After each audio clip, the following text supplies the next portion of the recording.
विष्णू सहस्रनामाच्या विशेष नामांचा अर्थ बघता बघता 48 श्लोक आपण बघितले. आज 49व्या श्लोकाकडे वळूया. पहिलंच विशेषण आहे सुव्रतः. व्रत शब्द आपल्याला परिचयाचा आहे. विशेषतः महिला या व्रतवैकल्यामध्ये अतिशय आवडीने भाग घेत असतात. तर हा कसा आहे परमात्मा? तर सुव्रत आहे. सु म्हणजे चांगलं, ज्याने एक अतिशय उत्तम व्रत घेतलेलं आहे. आता हा जो व्रत म्हणजे काय, तर पाळायचा नियम जो स्वेच्छेने स्वीकारलेला असतो आणि प्राणपणाने जपलेला असतो. त्या कहाण्यांमध्ये उतू नये मातू नये घेतला वसा टाकू नये अशा अर्थाने कुठलंही व्रत अर्धवट सोडू नये आणि म्हणून आपण त्याला प्राणपणाने जपतो. व्रत करण्यापूर्वीच ते स्वेच्छेने घेतलेलं असतं. आपल्यावर कुणी लादलं तर आपण कंटाळा करतो, पण आपण होऊन ज्या वेळेला घेतो त्यावेळेला आपण ते स्वीकारतो. मग हा जो परमात्मा आहे हा कोणतं व्रत स्वीकारणार? तर त्याने जी विश्वनिर्मिती केलेली आहे त्या विश्वातल्या सगळ्या प्राणीमात्रांना सांभाळण्याचं व्रत त्यांनी घेतलेलं आहे. नुसती निर्मिती करून तो थांबलेला नाही आहे. आणि म्हणून त्याला जो काही स्वेच्छेने स्वीकारलेलं जे कार्य आहे त्या पद्धतीने ह्या परमात्म्याचं जे व्रत आहे ते फार कठीण आणि अवघड असं व्रत आहे, पण अतिशय उत्तम व्रत आहे. प्रत्येक जीवमात्राची काळजी तो घेत असतो. त्याचा जन्म झाल्यानंतर त्याची सगळी व्यवस्था तो बघत असतो. व्यवस्था नावामध्ये काल आपण पाहिलं होतं. आणि म्हणून अशा अर्थाने सुद्धा जो सगळ्या भूतांना अभय देतो, त्याला जे कोणी शरण आले आहेत त्यांच्या योगक्षेमाचा तो विचार करतो. सर्वधर्मान परित्यज्य मामेकं शरणं व्रज अहं त्वां सर्व पापेभ्यो मोक्षयिष्यामि मा शुचः. 18व्या अध्यायात भगवंत म्हणतातच तसं मी तुम्हाला सगळ्या पापांपासून मुक्त करेन, फक्त तुम्ही मला शरण या. मग आता आपण कोणचं व्रत स्वीकारायचं आहे? हा जर उत्तम व्रत घेतलेला आहे तर आपणही काहीतरी व्रत घेतलं पाहिजे. केवळ चातुर्मासापुरतं व्रत घेऊन चालत नसतं. सवय व्हावी म्हणून एखादं व्रत श्रावणापुरतं, एखादं व्रत चातुर्मासापुरतं असं स्वीकारलं जातं की संयमाची सवय व्हावी, नियमितपणाचा सराव व्हावा. मग आयुष्यभरासाठी जो काही आपल्याला एखादा पाळायचा नियम असेल तो असा आपल्याला ठेवता येईल की आपण फक्त परमेश्वरावरती निष्ठा ठेवायची, श्रद्धा ठेवायची. बाकी सगळं तो बघून घेणार आहे. मामेकं शरणं व्रज, फक्त मला शरण ये तू, माझ्यावरती निष्ठा ठेव, विश्वास ठेव, बाकी सगळं पुढचं तुझं मी बघतो. अशा अर्थाने परमेश्वरावरती निष्ठा ठेवण्याचं व्रत जर आपण स्वीकारलं तर त्या व्रतामध्ये आपल्याला आनंद मिळेल आणि त्या व्रताचं आपण आयुष्यभर पालन करण्याचा सतत काटेकोर प्रयत्न करू. आणि अशा अर्थाने त्यासाठीच तर आपण विष्णू सहस्रनाम म्हणतो. केवळ अधिक महिन्यापुरतं विष्णू सहस्रनाम म्हणायचं हा झाला एक व्रताचा छोटासा भाग. पण दैनंदिन आपल्या कार्यक्रमामध्ये दररोज हे विष्णू सहस्रनाम म्हटलं तर आपला भगवंतावरती निष्ठा आहे. भगवंताचं आपल्यालाही त्याच्याविषयी प्रेम आहे, त्यालाही आपल्याविषयी प्रेम आहे, हे व्यक्त करण्याचं तरी एखादं माध्यम हवं. ते हे विष्णू सहस्रनाम आहे की आपण त्याची स्तुती करूया, तो आपलं रक्षण करेल. अशा अर्थाने तो सुव्रत आहे. शोभनं व्रतम यस्य, ज्याचं व्रत अतिशय शोभनीय आहे, आचरणीय आहे असा. पुढचं विशेषण घेतलंय सुमुखः. शोभनं मुख, त्याचं मुख कसं आहे तर शोभन म्हणजे सुंदर आहे, चांगलं आहे, प्रसन्न आहे. आणि असा हा जो प्रसन्न मुख असलेला, ज्याची मुद्रा मुख प्रसन्न आहे, त्याच्याकडे पाहिल्यानंतर तीच प्रसन्नता आपल्या चेहऱ्यावर येते. जे काही समोर असेल, एखादा दुःखी माणूस पाहिल्यावर आपण हसत नाही. तो जर रडत असेल तर आपण हसणार नाही, आपणही त्याच्या दुःखात सहभागी होऊ. म्हणून भगवंत सदैव प्रसन्न आहे की जेणेकरून माझ्या भक्तांनी सुद्धा, माझ्या सगळ्या प्रजेनी सुद्धा सुखी राहावं, प्रसन्न राहावं. कोणत्याही परिस्थितीत त्याला मलिनता येत नाही, खिन्नता येत नाही. हे अनिर्विण्णमध्ये आपण पाहिलं. आणि म्हणून कधीही तो म्लान होत नाही, ज्याच्या मुखामध्ये, बोलण्यामध्ये, कृतीमध्ये सदैव प्रसन्नता असते, असा हा सुमुख आहे. हे सुमुख नाव आपण गणपतीच्या स्तोत्रामध्ये म्हणतो पहा, सुमुखश्चैकदंतश्च. गणेश हा ओंकार रूपातून तो पण सुमुख आहे. सगळ्या देवदेवता ह्या सुमुख असतात. आणि म्हणून या सुमुखाला या संपूर्ण अवतारांमध्ये, किंवा रामाचा अवतार घ्या, कृष्णाचा अवतार घ्या, त्यांचे जे काही चेहरे दाखवलेले आहेत ते अतिशय प्रसन्न दाखवलेले आहेत. मग ही चेहऱ्यावरची प्रसन्नता येते कुठून? सौंदर्य म्हणत नाही मी, सौंदर्य प्रसाधनं वेगळी, सौंदर्य आणणारी कृत्रिम सौंदर्य. ते चेहऱ्यावरती जे तेज येतं ते सात्विक गुणांचं असतं. तुमचं जे आचरण असतं ते आचरण सांगावं लागत नाही. तुमच्या चेहऱ्याकडे, विशेषतः तुमच्या डोळ्यांमध्ये बघितलं की तुमचं आचरण कसं आहे, तुमचा स्वभाव कसा आहे, तुमचं वागणं कसं आहे, हे लक्षात येतं. आणि म्हणून प्रसन्न राहिलं की आपलं संपूर्ण आचरणामध्ये सुद्धा आपल्याला प्रसन्नता आणायला मदत होते. या अर्थाने तो सुप्रसन्नता आहेच, सुव्रत तर आहेच आणि सुमुख पण आहे. याचा अर्थ एवढाच घ्यायचा की आपलं बोलणं, चालणं, वागणं सगळं प्रसन्न, समोरच्यालाही प्रसन्नता वाटली पाहिजे आपल्याकडे पाहून, आणि आपल्याला स्वतःला तर वाटलीच पाहिजे. जेव्हा आपल्याला स्वतःला वाटेल तेव्हाच आपल्याला बघून दुसऱ्यांना, समोरच्यांना सुख, प्रसन्नता वाटेल. पुढचं विशेषण घेतलंय सूक्ष्म. आता हा सूक्ष्मातिसूक्ष्म तर आहेच. अणुरेणू या थोकडा, अतिशय अणुरेणूपेक्षा सुद्धा तो तेवढा आहे, आणि आकाशा एवढा पण आहे. तर असा हा सूक्ष्म रूपातला जो भगवंत परमात्मा आहे, हा सूक्ष्म बुद्धी असलेला सुद्धा आहे. मग हा जो इंद्रियादी विषयांना आपल्याला जो आकलन होत नाही, त्याचं ज्ञान होत नाही, ते त्याच्या सूक्ष्मत्वामुळेच होत नाही. इतका सूक्ष्म आहे की तो डोळ्यांना दिसत नाही, त्याचा आवाज ऐकू येत नाही, त्याचा स्पर्श कळत नाही. आणि म्हणून असा हा इंद्रियातीत, अतिंद्रिय असणारा जो परमात्मा आहे, त्याचं सूक्ष्म रूप जे आहे ते कुठे कसं कळणार, तर वेदांतामध्ये त्याचं वर्णन केलेलं आहे. वेदांत याचा अर्थ वेदाच्या अंती येणारं साहित्य, वाङ्मय. 4 वेद झाल्यानंतर जी उपनिषद आली, आरण्यक आली, षडदर्शन आली, ही सगळी वेदांतामध्ये येतात. आणि हा वेदांताचा ज्या वेळेला आपण अभ्यास, तत्वज्ञानाचा ज्या वेळेला अभ्यास करतो, तोही सूक्ष्म दृष्टीने, सूक्ष्म ज्ञान मिळवण्याच्या उद्देशाने त्यावेळेला भगवंताचं हे सूक्ष्म रूप आपल्याला कळायला मदत होते. पुढचं विशेषण घेतलंय सुघोष. घोष म्हणजे आवाज, निनाद, ज्याचा आवाज सुद्धा सु आहे, चांगला आहे. आता हा जो त्याचा आवाज आहे किंवा त्याचं जे शब्दोच्चार आहेत हे आकर्षक आहेत. त्याचं बोलणं, कृष्णाचं जे लाघवी बोलणं होतं ते सगळ्यांच्यावरती छाप टाकणारं असतं. जो वाक्पटू असतो त्याचाच बोलण्यातला जो काही एक जोर असतो किंवा बोलण्यामध्ये जी एक शक्ती असते ती सुद्धा दुसऱ्याच्या मनाला आकर्षून घेणारी असते.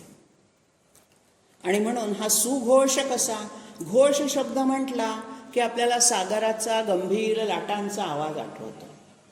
तर ह्या सागराच्या गर्जनेप्रमाणे किंवा मेघांच्या गडगडाटाप्रमाणे सुद्धा गंभीर असा निनाद या भगवंताचा आहे, जो ओंकाराच्या रूपातून आपल्याला सगळ्यात पहिल्यांदा ऐकू आला.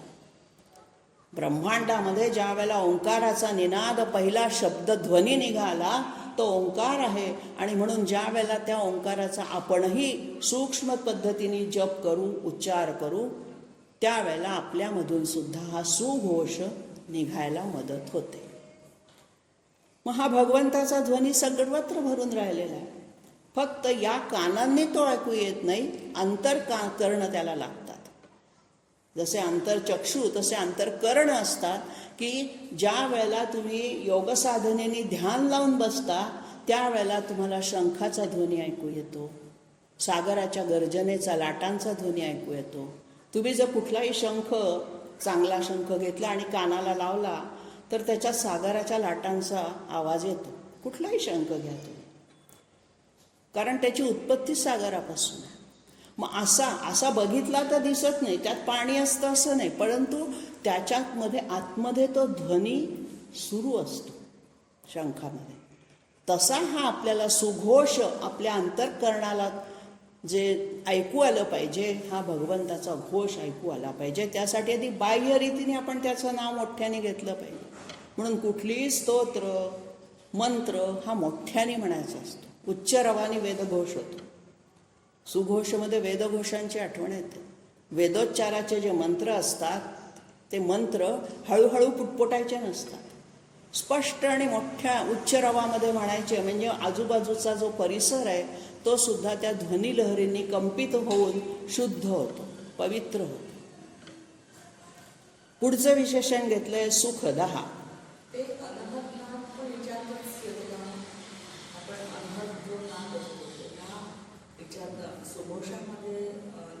नंतर सांगतो तसं आहे, ते वेगळं आहे.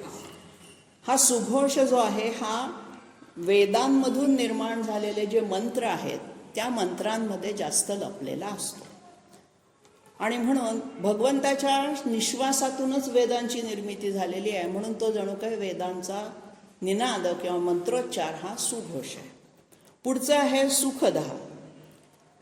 सुख देणारा, सुखद याच अर्थाने आपण एक विशेषण पाहिलं की तो आपल्याला सुखावह आहे. मग सात्विक सुख देतो हा. कोणतं सुख देतो? लौकिक अर्थाने व्यावहारिक अर्थाने सुख नाही देत. जे इंद्रियजन्य सुख आहे, श्रीखंड खाल्ल्यानंतर छान वाटणं, गाणं ऐकल्यानंतर आनंद वाटणं, हे सुख नव्हे. यापेक्षा पलीकडे असणारं जे पारमार्थिक आध्यात्मिक सुख आहे तो सुख देतो. मग हा सात्विक सुख तर देतोच, पण सुखदाचा दोन पद्धतीने विग्रह केला जातो. एक सुख देणारा किंवा सुखाचा विच्छेद करणारा. मग कोणत्या सुखाचा हा विच्छेद करतो?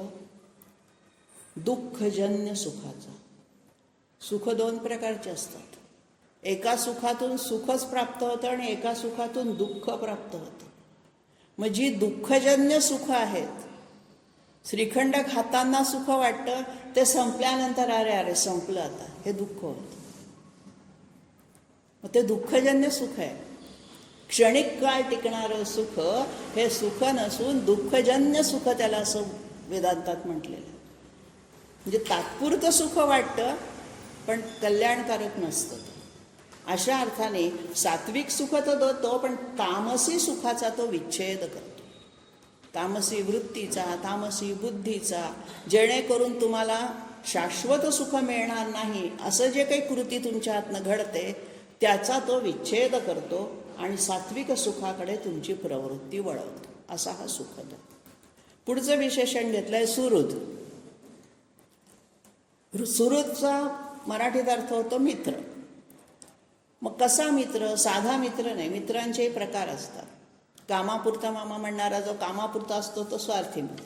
सुहृद म्हणजे हृदयश्च कंठ, ज्याला आपण म्हणतो ना जीवश्च कंठश्च मित्र. मग तो कसा असतो? आपण त्याला मदत करा नका करू, आपल्या अडचणीच्या वेळेला तो आपल्यासाठी धावून येणार म्हणजे येणार. म्हणजे त्याला प्रत्युपकाराची अपेक्षा नसते. ज्याने माझ्यावर उपकार केलाय त्याच्याच मदतीला मी जाईन अशी भावना त्याची नसते. ज्याने मला मदत केली नाही त्याला सुद्धा मी जाऊन मदत करेन.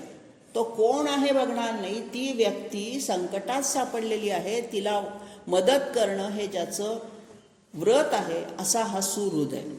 आणि म्हणून प्रत्युपकाराची अपेक्षा न ठेवता सद्भावना बाळगून सदिच्छेने सत्कर्म करण्याच्या हेतूने जो आपल्याशी वागतो तो खरा आपला सुहृद. मग भगवंत तसाच आहे. आपण कसंही वागलं तरी तो सहनशील आहे, सहा आहेच. आणि म्हणून असा हा सुहृद आहे, आपल्या जीवश्च कंठश्च, कारण आपल्यामध्ये तो भरूनच राहिलेला आहे. अशा अर्थाने त्याला सुहृद म्हटलंय. आणि दुसरा अर्थ असा निघतो ज्याचं हृदय अत्यंत पवित्र आहे, उदार आहे. सुहृदय म्हणजे हृद. तर हे जे हृद शब्द आहे हा वात्सल्याने परिपूर्ण असणारा हे असं हृदय आहे. आईच्या हृदयामध्ये वात्सल्य असतं. आणि म्हणून संतांनी सखा पांडुरंग असं म्हटलंय किंवा पांडुरंगाला माऊलीची उपमा दिलेली. तो त्यांचा सखा आहे, सुहृद आहे. पुढचं विशेषण घेतलेलं आहे मनोहरा.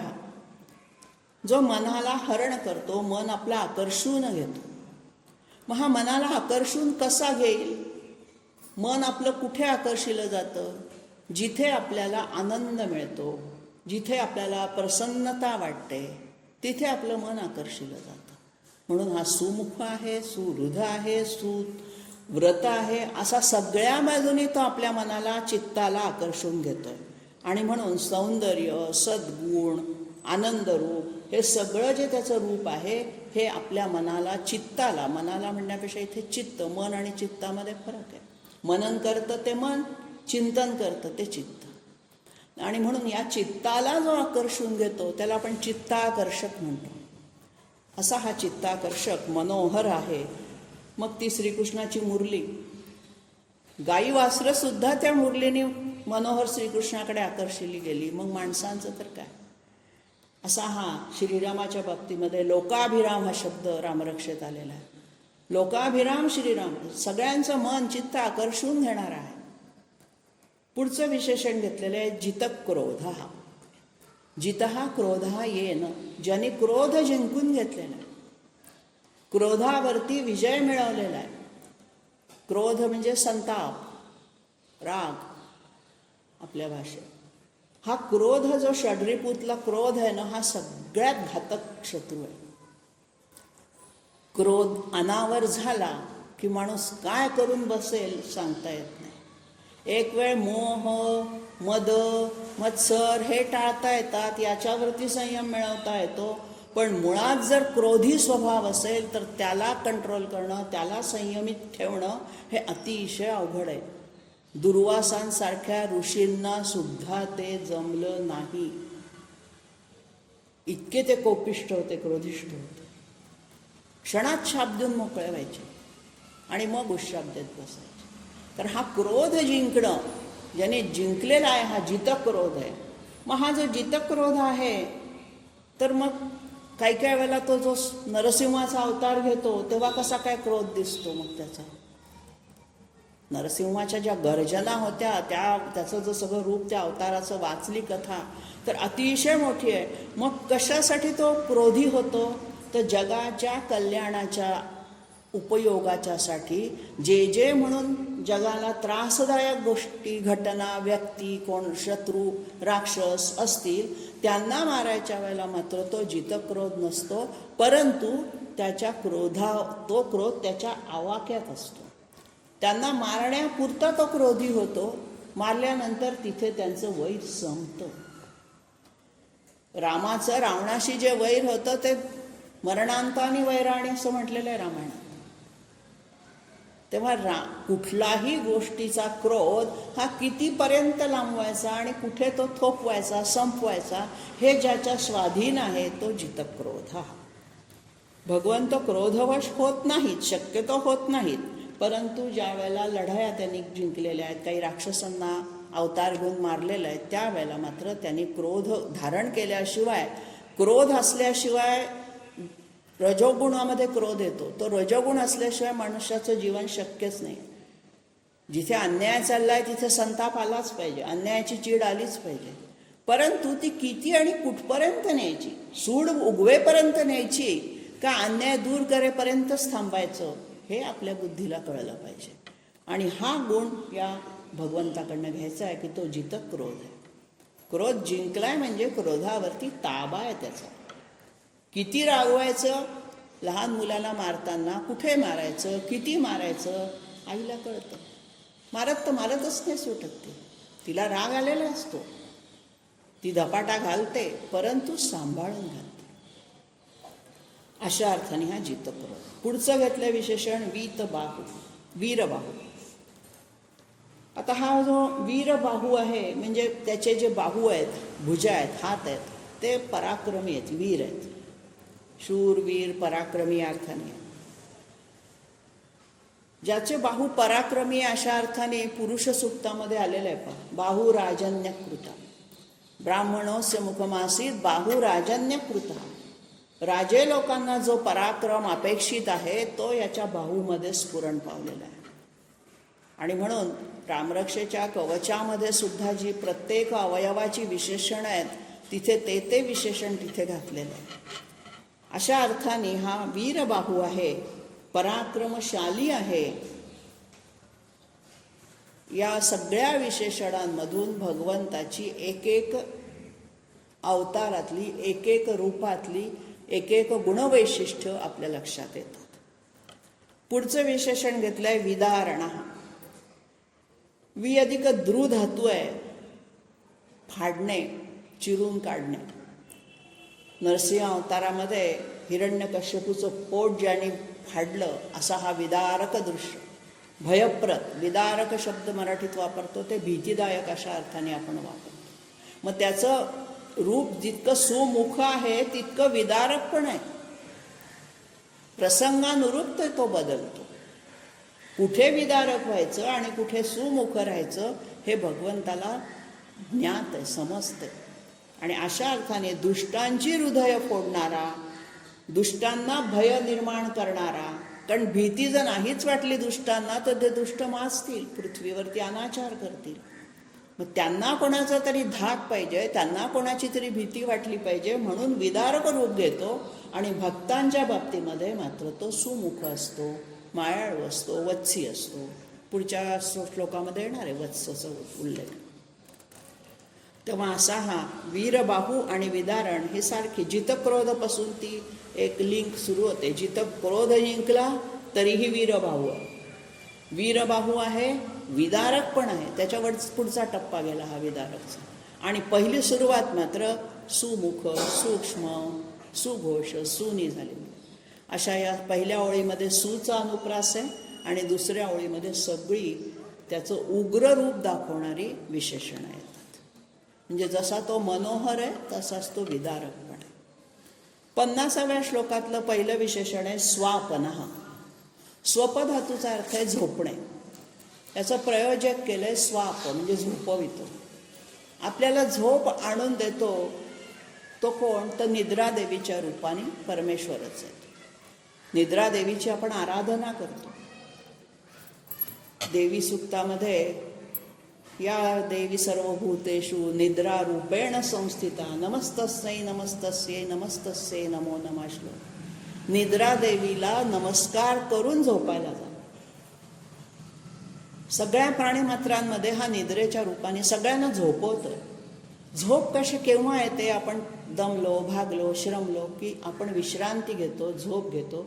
झोप झाल्यानंतर आपल्याला फ्रेश वाटतं, उत्साही वाटतं. जसं काही ते चार्जिंग होतं झोपेमध्ये आपलं. आपण दिवसभराच्या कामाने डिस्चार्ज झालेलो असतो आणि रात्री झोपलं की आपलं चार्जिंग होतं. कारण आपला जीवात्मा हा परमात्म्याला भेटायला जातो. गाढ निद्रेमध्ये आत्मा आणि परमात्मा यांची तिथे भेट घडते. परमात्मा प्रत्येकाला मांडीवर घेऊन जोजवतोय, आईसारखं अंगाई गीत म्हणून झोपवतोय. हा एक अर्थ आहे स्वापनमध्ये, झोप आणणारा, झोपवणारा. आणि दुसरा असा एक अर्थ काढलाय शंकराचार्यांनी की मायाशक्तीने जो जीवाना अज्ञानरूप जागृती, आत्मज्ञानरूप जागृती येऊच देत नाही, अज्ञानातच झोपवून ठेवतो. असा कसा काय हा देव? आत्मज्ञान होऊ देत नाही आपल्याला. कारण आत्मज्ञानापर्यंत जर सगळेच पोचले तर ह्या विश्वाचा राडगाडगा कसं जाणार? आपल्यासारखे आहे म्हणून विश्व चाललंय. सगळेच आत्मज्ञानी झाले तर? एखाद्या कुटुंबातल्या सगळ्यांनी ठरवलं आम्ही संन्यासच घ्यायचं, तर ते कुटुंब पुढे चालेल का? तसं हे विश्व कुटुंब आहे. पण कोणत्या अर्थाने म्हटलंय त्याला? शंकराचार्य म्हणतात की या मार्गामध्ये, आत्मज्ञानाच्या मार्गामध्ये तो तुमची परीक्षा बघतो, तुम्हाला झोपवून ठेवतो. आई जशी मुलाला खेळणं देऊन खेळवत ठेवते, खाऊ देते आणि आपलं काम करत राहते, तसा तो तुम्हाला काही ना काही तुमच्यासमोर लोभ मोह आकर्षक असं काहीतरी टाकतो, संसाराचं खेळणं. आणि त्यात जरा गुंतून राहा, घाई करू नका, माझ्याकडे माझी कामं होऊ द्या, अशा अर्थाने येतो. तो आत्मज्ञानापासून आपली परीक्षा बघतो की हा आत्मज्ञानाच्या वाटेवर यायला खरा लायक आहे का, पात्र आहे का उगाचच आपलं कोणाच्या तरी नादाला लागलाय आणि त्याची तेवढी कुवत साधनेची तेवढी पातळी नसताना आत्मज्ञान घेऊ इच्छितो. कारण मी मागे सांगितलं होतं की आत्मज्ञानाच्या साधनेच्या वेळेला ती साधना आपल्यामध्ये जी ऊर्जा निर्माण करते ती सहन होण्या इतकी आपली क्षमता असावी लागते. ती क्षमता आधी हळूहळू वाढवायची. अशा अर्थाने तो आत्मज्ञानापर्यंत पोचू देत नाही, जागृती येऊ देत नाही, आपल्याला मायेमध्येच झोपवून ठेवतो. पुढचं विशेषण घेतलंय स्ववश. हा स्ववश आहे म्हणजे काय, तर हा स्वतःच्यामध्ये सगळं काही त्याच्या ताब्यात आहे, स्वतंत्र आहे तो, त्याच्यावरती कोणाचाही ताबा नाही आहे. वश म्हणजे ताबा. आता हा स्वतंत्र म्हणजे काय, तर दुसऱ्या कोणावरही तो अवलंबून नाही आहे. स्वतंत्र म्हणजे काय, स्वतःचे निर्णय घ्यायला जो समर्थ असतो असा. परमात्मा स्वतःचे निर्णय घेतोय, त्याच्यामुळे त्याला स्ववश, स्वतंत्र, स्वयंभू अशी विशेषणं लावलेलीच आहेत. मग ज्या वेळेला अनासक्त कर्मयोगी, गीतेतला अनासक्त कर्मयोगी माणूस स्ववश असतो, कारण सगळे षड्रिपू त्याच्या ताब्यात असतात. अशा अर्थाने पण त्याला आपण स्ववश अनासक्त कर्मयोगाला म्हणू शकतो. पुढचं विशेषण घेतलंय व्यापी, विश्वव्यापी. सगळ्यांना व्यापून तो पुन्हा उरलेला आहे दशांगुळ. आणि म्हणून हा जो व्यापी आहे, स विश्वतो वृत्वा अत्यतिष्ठत दशांगुलम पुरुष सूक्तामध्ये आहे. विश्वतो वृत्वा, सगळ्या विश्वाला व्यापून, दशांगुळ 10 बोटं आणखीन वरच येतो. अशा अर्थाने तो व्यापी आहे आणि त्याचा व्याप मोठा आहे, तोही व्यापी आहे. हे संपूर्ण सृष्टीचक्र चालवण्याचा व्याप त्यांनी मांडलेला आहे, या अर्थाने पण तो व्यापी आहे, व्यापामध्ये गुंतलेला आहे. पुढचं विशेषण घेतलंय नैकात्मा. न एक हा नैका, म्हणजे जो एक नाही अनेक आहे अशा अर्थाने. मग हा आत्मा अनेक रूपांनी नटलेला आहे. विश्वामध्ये परत परत परत परत तेच वेगवेगळ्या शब्दांद्वारे मांडण्याचा प्रयत्न आहे की जेणेकरून समजेल. एखादं अवघड प्रमेय असतं, अवघड गणित असतं, ते अवघड सूत्र समजावताना या मार्गाने, त्या पद्धतीने जसं समजावून सांगतात, कुठली तरी पद्धत समजेल मुलांना, तसं आपल्याला ही सगळी त्याची जी काही विशेषणं आहेत ही वेगवेगळ्या शब्दात मांडली आहेत की त्याचं स्वरूप जेणेकरून थोडंफार तरी आपल्या आवाक्यात बुद्धीच्या यावं. म्हणून म्हणलेलं आहे व्यापी आणि नैकात्मा. अनेक रूपांनी तो प्रकट झालेला आहे. जेवढे जीव आहेत, जीवसृष्टी जी आहे त्याच्यामध्ये हा अनेक रूप घेतलेला आहे. इथे त्याची मुख्य 3 रूपं आपल्याला दिसतात. तो ब्रह्मदेव बनून सृष्टीची निर्मिती करतो. इथे मला एक गोष्ट सांगायची आहे, ब्रह्म, परब्रह्म आणि ब्रह्मदेव हे वेगवेगळे आहेत. बऱ्याचदा ब्रह्म म्हणलं की लोकांना वाटतं ब्रह्मदेव. परब्रह्म हा परमात्म्यावाचक शब्द आहे.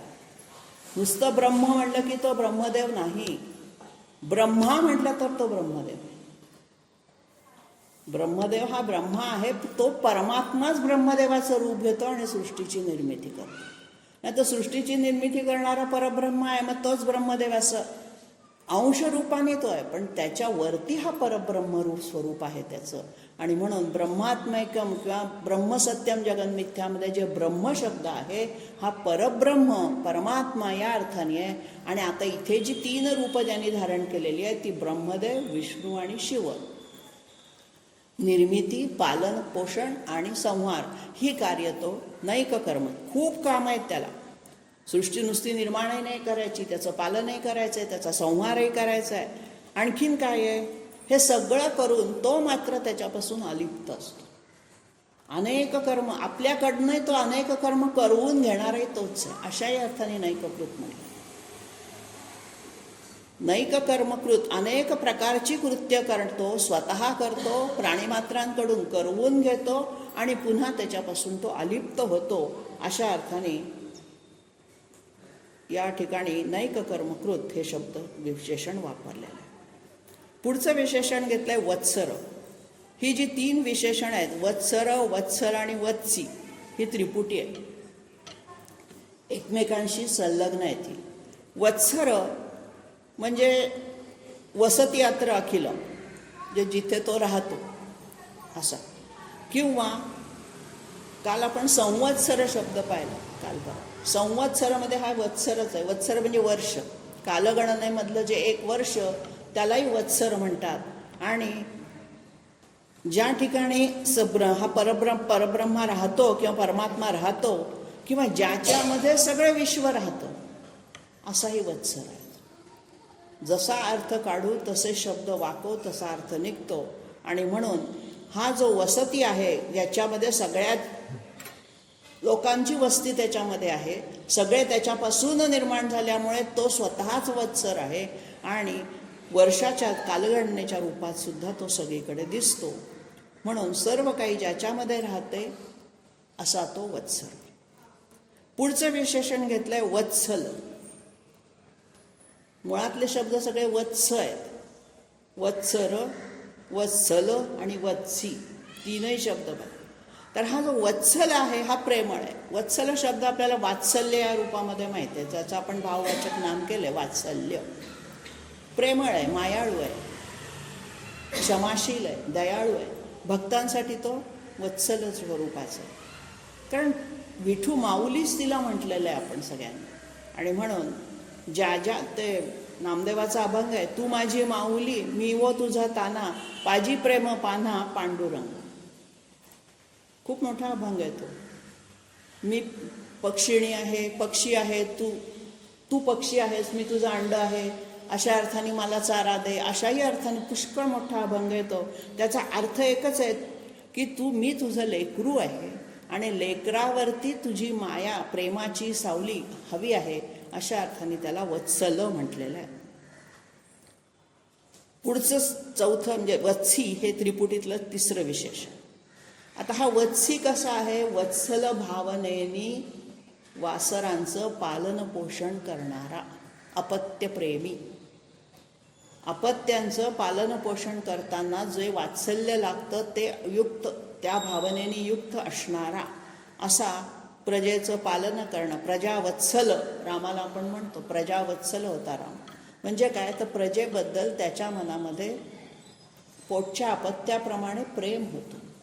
आणि म्हणून या ठिकाणी वत्स, वत्सी, वत्सल हे शब्द आहेत. आणखीन वत्सचा असा अर्थ काढलेला आहे की विष्णूच्या वक्षस्थलावरती श्री म्हणजे लक्ष्मी राहते, अशा अर्थाने तो श्रीवत्स लांछन असंही त्याला विशेषण आलेलं आहे. तोही अर्थ याच्यातून मिळतो. श्रीवत्स लांछन, लांछन म्हणजे डाग किंवा चिन्ह. तर ह्या श्रीचं, लक्ष्मीचं तिथे वास्तव्य आहे. अजून एक अर्थ आहे, भृगु ऋषींनी त्यांच्या वक्षस्थलावरती लाथ मारली होती, ती कथा आहे. त्यांना भृगु ऋषींना अनावर झालं, लक्ष्मीच्याचकडे त्याचं लक्ष आहे, मी आलं तरी माझ्याकडे लक्ष नाही, अशाही अर्थाने श्रीवत्स लांछन शब्द वापरला. आपण जो अर्थ घ्यायचा आहे तो वत्सर म्हणजे ज्याच्यामध्ये सगळी प्राणीमात्र राहतात, अशा अर्थाने तो वत्सर आहे. सगळ्यांसाठी त्याचं दर्शन रूप हे प्रेमळ आहे, मायाळू आहे, भक्तांवरती आईसारखी माया करणारा तो आहे, म्हणून वत्सल आहे. आणि सगळ्या प्रजेचं, वासरांचं, लेकरांचं, ही सगळी आपण त्याची लेकरं, तर ही सगळी वत्सलतेने तो आपला सांभाळ करतो. पुढचं विशेषण घेतलंय रत्नगर्भा. रत्नाकर असं संस्कृतमध्ये समुद्राला म्हणतात. रत्नांचा आकर म्हणजे काय? समुद्रात जशी रत्न सापडतात तशी रत्नगर्भ हा परमात्मा सुद्धा त्याच्या गर्भामध्ये निरनिराळी रत्न आहेत. आता हा रत्न सागरासारखा ज्याच्या उदरात रत्न आहेत म्हणजे काय? तर जमिनीच्या पोटामध्ये आपल्याला ही सगळी रत्न सापडतात आणि सागरात सापडतात.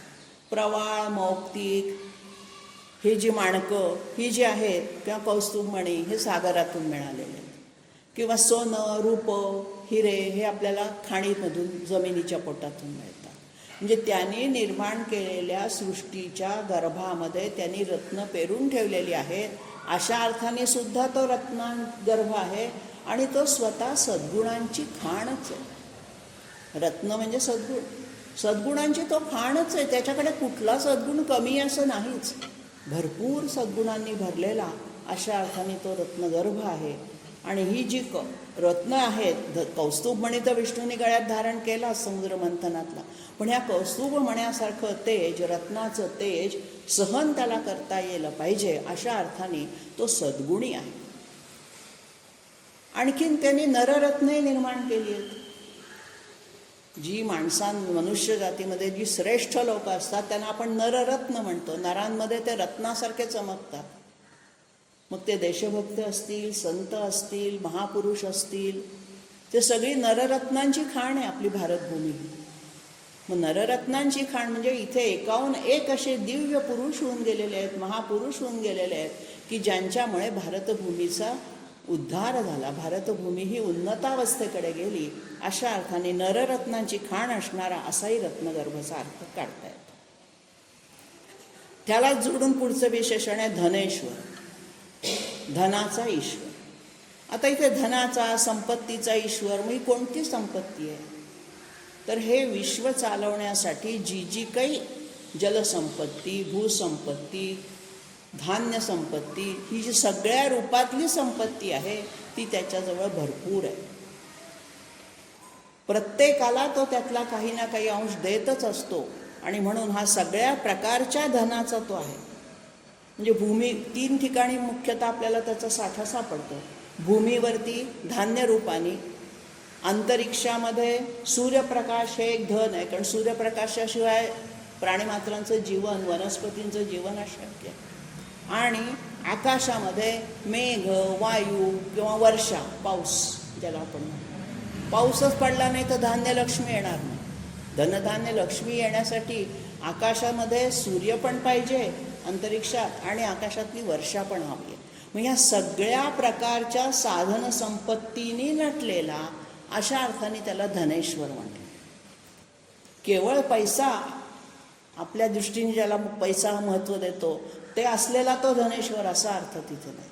तर सगळ्या साधन सामुग्रीचा स्वामी आहे तो, अशा अर्थाने त्याला धनेश्वर असं बोललं. 51व्या श्लोकामधलं पहिलं विशेषण, यामध्ये सगळी धर्म शब्दाशी हे घेतलेली आहे. धर्मगुप्त, धर्मकृत आणि धर्मी अशी त्रिपुटी खूप ठिकाणी आलेली आहे. 3 एकात एक गुंतलेली विशेषण आहे. संधी आणि समास पण केला इथे. आता धर्मगुप्त आणि धर्मकृत अशी त्यातले पहिले 2 शब्द निघतात. धर्मगुप्त, पचा ब होतो संधी होताना, धर्मगुप्त दिसतं आपल्याला, पण तिथे आहे प. हा धर्मगुप्त म्हणजे काय? धर्माचं गोपन म्हणजे रक्षण करणारा. धर्माचं तो रक्षण करतो, या अर्थाने धर्मम गोपयती सहा धर्मगोप. गीतेमध्ये म्हटलंय त्वमव्यय शाश्वत धर्मगोप्ता. धर्मगोप्ता असं त्याला गीतेच्या 11व्या अध्यायामध्ये म्हटलेलं आहे. तर धर्माचं तो रक्षण करणार आहे.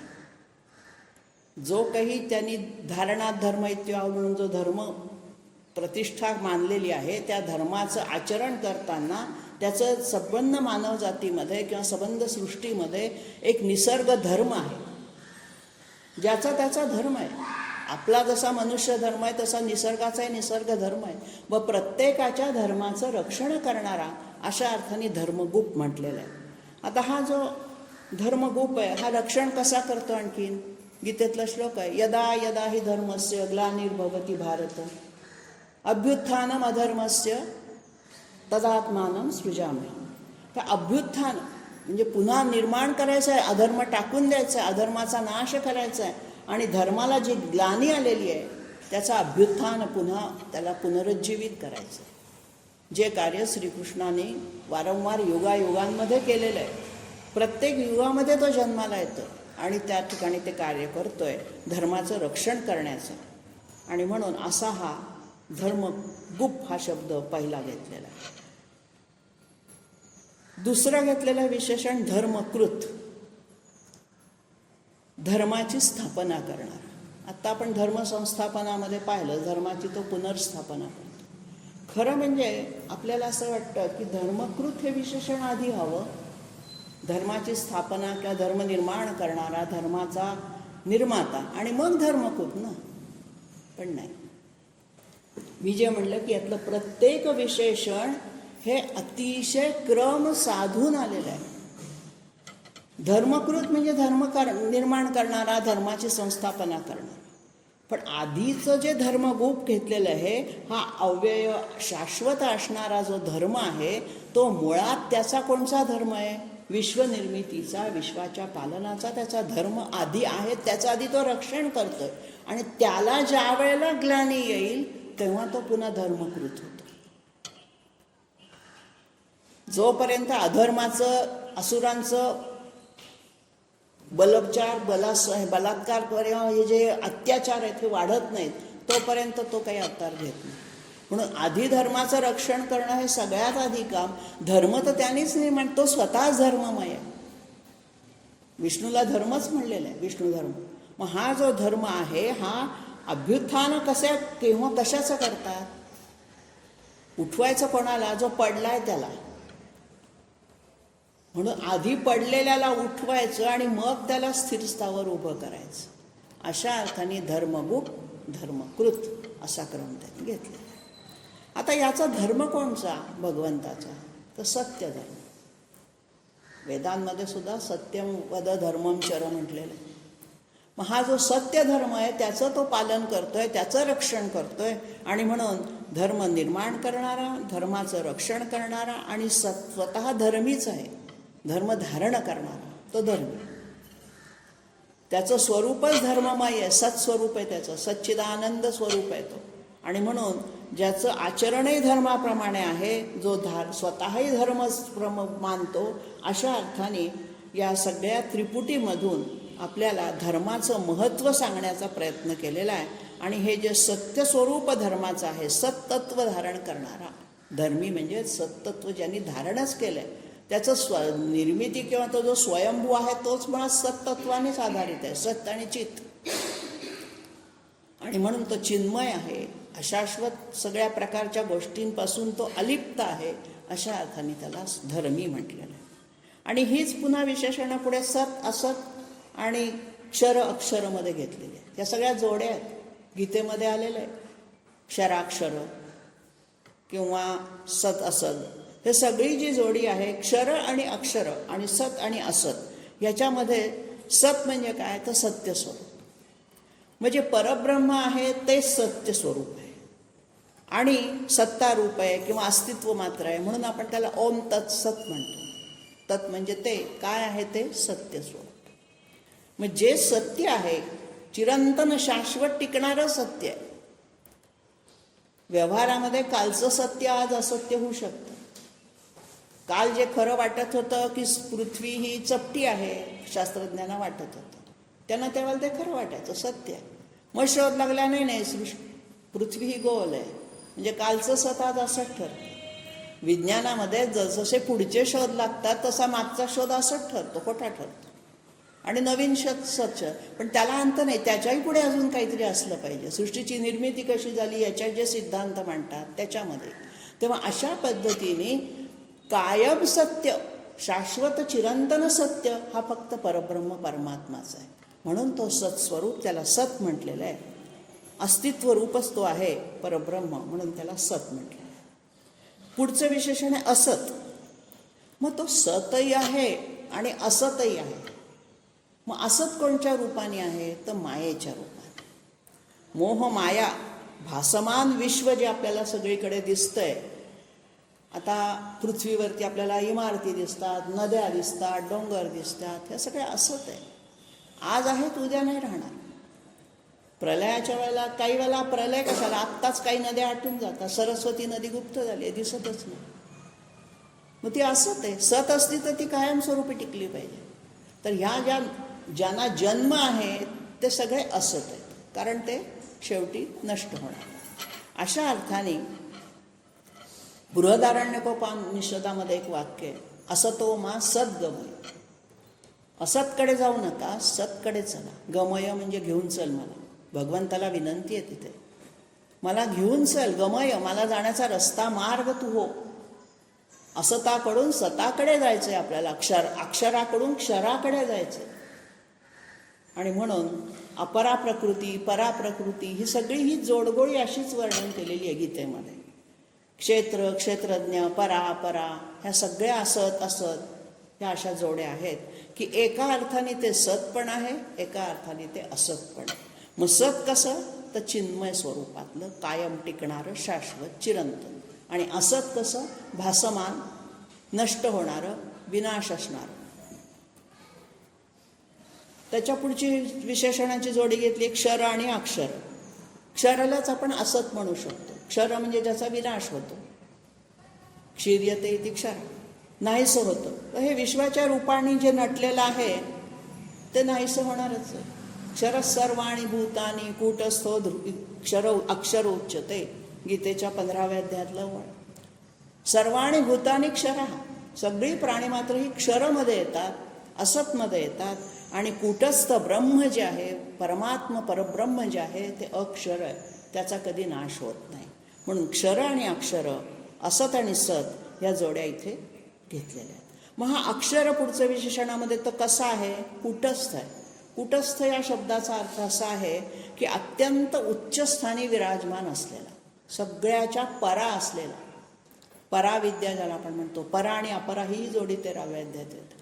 तेव्हा परा असणारा हा जो क्षेत्रज्ञ आहे हाच सत आहे, हाच अक्षर ब्रह्म आहे. आणि म्हणून त्याला अक्षर ब्रह्म अशा अर्थाने परमात्मा, परब्रह्म, चैतन्य ब्रह्म असं इथे म्हटलं गेलं. पुढचं विशेषण आहे अविज्ञाता. या वरच्या सगळ्या जोड्यांमधून परमेश्वराची 2 रूपं दाखवली, एक नाशिवंत आणि एक अविनाशी. नाशिवंत ते भासमान मायेचं रूप, आणि अविनाशी जे रूप आहे ते परब्रह्माचं खरं स्वरूप, सत्स्वरूप. आता हा अविज्ञाता कसं काय म्हटलेलं आहे? जीव, आपण परमात्म्याला तर सगळ्याचं ज्ञान आहे, विज्ञाता म्हणजे जाणकार, पण हा अविज्ञाता आहे. कोणत्या अर्थाने मग त्याला असं म्हटलं? आपण तर जीवात्मा सगळे विज्ञात आहोत, आपल्याला माहिती आहे आपल्याला काय करायचंय काय नाही किंवा काय करतोय. त्या अशा अर्थाने म्हणलं की कर्तृत्व, भोक्तृत्व किंवा ज्याला आपण संकल्प धारण करणं, संकल्प करणं, मला अमुक अमुक क्रिया करायची आहे असं संकल्प करणं, या अर्थाने सगळे जीवात्मे हे विज्ञात आहे. पण या परब्रह्माला असा संकल्प करावाच लागत नाही, तो कुठलंही कार्य करतच नाही आहे. आणि म्हणून अशा अर्थाने त्याला कर्तृत्व नाही, भोक्तृत्व नाही, संकल्पपूर्ती नाही, काहीच नाही. त्या सगळ्याला तो जाणतच नाही, माहीतच नाही त्याला त्या गोष्टी.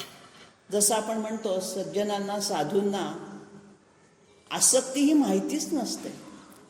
माहिती नसते म्हणजे काय, त्यांना खरं ज्ञान नसतं, माहिती नसतं असं नाही, त्यांनी ती वापरायची सोडूनच दिलेली असते. एखाद्या माणसाला आपण म्हणतो याला व्यसन काय ते माहितीच नाही, व्यसनं माहिती आहेत ना नावं, पण तो ती व्यसनं करत नाही. अशा अर्थाने आपण म्हणतो याला व्यसन काय ते माहितीच नाही. तर अशा अर्थाने तो अविज्ञात आहे. त्याला ज्ञान आहे पण त्या ज्ञानाचं उपयोजन तो करत नाही, त्याला करायची गरजच नाही, त्याच्या परा आहे, तो वर आहे. आणि म्हणून स्वतःच्या ठिकाणी त्याला वेगळा आहे, तो सगळ्यांपेक्षा वेगळा. अशा अर्थाने त्याला अविशिष्ट किंवा ज्याला आपण अविज्ञाता, अविकल्प समाधी हे जे सगळे शब्द आहेत ते परब्रह्माला लागू पडतात. म्हणून परमेश्वराचं जे खरं रूप आहे त्याचं वर्णन या संपूर्ण श्लोकामध्ये करता करता सत असत, क्षर अक्षर, अविज्ञाता. आता पुढचं मात्र सहस्त्रांशूमध्ये सगुण रूपाकडे आलेलं आहे. सहस्त्र अंशू म्हणजे किरण, ज्याचे किरण सहस्त्रावधी किरणांनी तो भरलेला आहे. सूर्याच्या रूपातून तो आपल्याला दिसतो. आपल्याला डोळ्यांनी दिसणारं एकमेव भगवंताचं रूप म्हणजे सूर्य आणि चंद्र. बस आपल्यामध्ये सामावला पण तो डोळ्यांनी दिसत नाही. सूर्य डोळ्यांनी दिसणारं पहिलं रूप आहे. आणि म्हणून अशा अर्थाने तो सहस्त्र रश्मी, सहस्त्र किरण असणारा, सहस्त्रावधी किरण. सूर्य काढायला आधी लहान मुलाला शिकवतात, एक गोल आणि त्याच्यातून सगळे बाहेर पडले. तसा मधला गोल म्हणजे परमात्मा आणि त्याच्यातून जे किरण बाहेर पडले ते सगळे जीव आहेत. त्यामुळे सूर्य काढायला लहान मुलांना फार आवडतं, पटकन जमतो त्यांना. तर असा हा सहस्त्रांशू आहे. सहस्त्रावधी जीवसृष्टी ही ज्याच्या केंद्रबिंदूमध्ये सामावलेली आहे आणि ती त्याच्यातून बाहेर निघते, पडते, असा हा सहस्त्रांशू. पुढचं विशेषण घेतलंय विधाता. गीतेच्या 8व्या अध्यायामध्ये वेळ आहे पहा, सर्वस्य धातारम अचिंत्य रूपम आदित्यवर्णम तपसः परस्तात. अंधाराच्या परस्तात पलीकडे असणारं त्याचं जे काही रूप आहे, अचिंत्य रूप आहे, ते आपण त्याची कल्पनाच करू शकत नाही. ते कसं आहे? धातारम, सर्वस्य धातारम, सगळ्यांचा तो धाता आहे, विधाता आहे. आणि म्हणून इथे विशेष रूपाने तो आपल्याला सगळ्यांना धारण करतो, म्हणून विधाता शब्द वापरलेला आहे. शेष रूपाने, नागाच्या रूपाने पण त्यांनी पृथ्वी धारण केली आहे, अशाही अर्थाने तो विधाता आहे. आणि शेवटचं विशेषण आहे कृतलक्षण. हा कृत म्हणजे ज्यांनी संपादन केलेली आहेत, मिळवलेली आहेत. लक्षण, आपण सर्व लक्षण्यामध्ये जो अर्थ पाहिला तसाच इथे येतो. सगळी कृतलक्षणं, त्याच्या ठिकाणी सगळ्या प्रकारची लक्षणं आहेत. स्वरूप ज्ञान जे आपण ज्याला म्हणतो, त्या स्वरूपाचं, परब्रह्माचं स्वरूप जाणून घेण्यासाठी जे जे काही लक्षणं त्याची आहेत, जी जी काही सद्गुणं त्याच्यामध्ये आहेत, याच्यावरून तो ओळखायचा, त्याच्यावरून तो ओळखायचा. अशा अर्थाने सगळी त्याची लक्षणं ओळखता येतील अशी, ज्याच्या वक्षस्थलावर श्रीवत्स आहे, ज्याचं मुख सुमुख आहे, अशी ही जी सगळी लक्षणं आहेत, त्या लक्षणाने तो युक्त आहे. म्हणून वरती वर्णन केलेली सगळी विशेषणं ज्यांनी धारण केलेली आहेत या श्लोकातली, धर्मगुप्तपासून विधातापर्यंत, ती सगळी लक्षणं धारण करणारा असं या शेवटच्या विशेषणामध्ये सर्वसमावेशक असा अर्थ घेतलेला आहे की हा कृतलक्षण आहे, ज्याचं चैतन्यरूप लक्षण हे नित्य, शुद्ध, मुक्त, सिद्ध असं असतं. असा हा परमात्मा कृतलक्षणावरून ओळखला जातो, म्हणून त्याला कृतलक्षण असं म्हटलेलं आहे. स्वरूपाचं ज्ञान हे वेदांतशास्त्राच्या अभ्यासाने लक्षणांवरून ओळखता येतं, अशा अर्थाने इथे त्याला अनेक प्रकारची विशेषणं लावले.